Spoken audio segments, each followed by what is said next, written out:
পৃথিবীতে প্রতিটা মানুষেরই একটা প্রিয় মানুষ থাকে, তেমনি আমারও আপনি ছিলেন। জানেন, সারা দিনটা ব্যস্ততার সাথে যতই পার করি, রাতের নীরবতায় যখন বিশ্রাম নিতে যাই, আপনার সাথে কাটানো মুহূর্ত আর বলা কথাগুলো আমার কানে ঘুমপাড়ানি গানের মতো বাজতে থাকে। আপনাকে মনে করতে আমার স্পেশাল কোনো দিন বা বারের প্রয়োজন হয় না। নীরবতা আপনাকে প্রতিটা মুহূর্ত আমাকে মনে করিয়ে দেয়। সারাদিন ব্যস্ততায় তো ভুলে থাকি, কিন্তু যখন মনে পড়ে তখন বুকের ভিতর কেমন জানি হু হু করে ওঠে। হয়তো আপনিও আমাকে ভুলে গেছেন।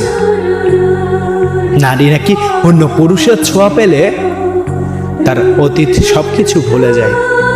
ঠিক তেমনি আপনার বুকের বাম পাশ থেকেও এই নামটি হয়তো মুছে গেছে। ভালো থাকুন।